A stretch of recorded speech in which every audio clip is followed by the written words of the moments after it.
All right, let's get right into it. The source for today's breakdown is, well, it's a little different. We're diving into a live, totally unfiltered call-in show where history isn't just talked about, it's fought over, right there on the air. It's raw, it's direct, and trust me, it gets pretty wild. So just to give you a feel for the show's unique tone, the host tells this quick story. He goes to buy a dog from an Amish farmer, right? Thinking it's going to be a very old-school cash-only kind of deal. But no, the farmer asks for his Cash App. And the username? Hot Boy Ezekiel. Yeah.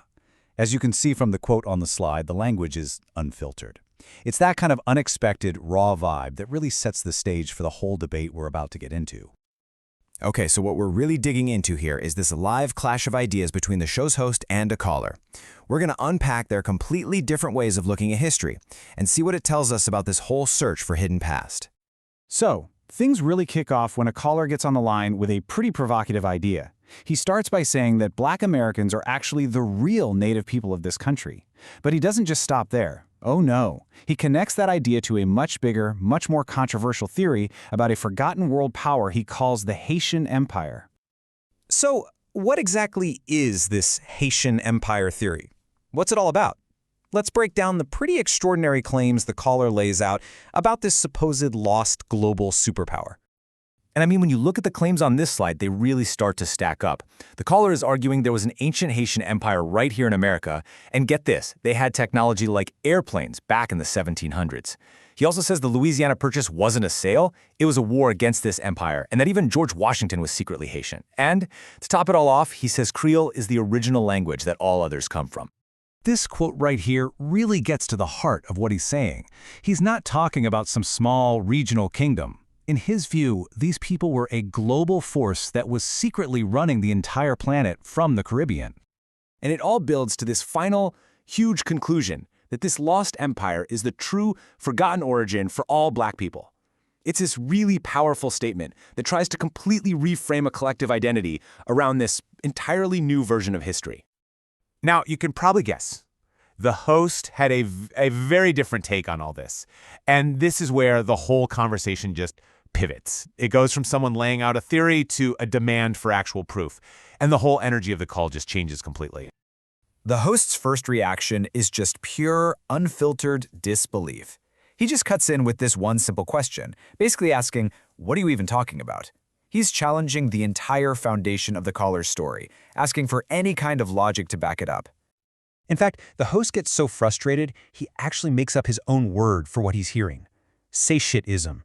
And his definition is simple. It's when you make these huge, sweeping historical claims and just expect people to believe you without offering a single piece of evidence or real scholarship.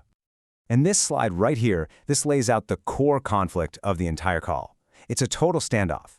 On one side, you have the caller who keeps putting the work back on the listener, saying things like, if you look into it, or you do your research. But on the other side, you've got the host saying, no. If you're going to say something, you need to be able to back it up. The burden of proof is on you to bring the scholarship. So the host doesn't just shoot the caller down and hang up. Instead, he offers a counterexample. He switches gears to a piece of history that he says is also often hidden or ignored, but, and this is the key difference, it's completely grounded in historical records, the role of Black soldiers in the American Civil War. He starts with a hard number just to show the massive scale we're talking about. Around 200,000 Black soldiers fought for the Union. His whole point is that this wasn't some small contribution. This was a huge force that was absolutely critical to the war, a fact that he feels often gets totally downplayed. And what makes their story even more powerful is the absolutely brutal life-or-death situation they were in. The host explains the Confederacy's no-quarter policy when it came to Black soldiers. Basically, this meant that if you were a Black soldier and you were captured, you weren't taken as a prisoner of war. You were executed right there on the spot. For them, surrender just wasn't an option. So that context sets up this incredible, powerful story arc.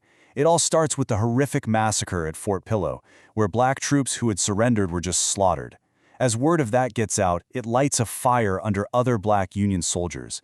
And this all comes to a head in one of the very last battles of the war, at a place called Fort Blakely, Alabama. And this was their battle cry. According to the host, as they stormed the Confederate defenses at Fort Blakely, this is what they were screaming.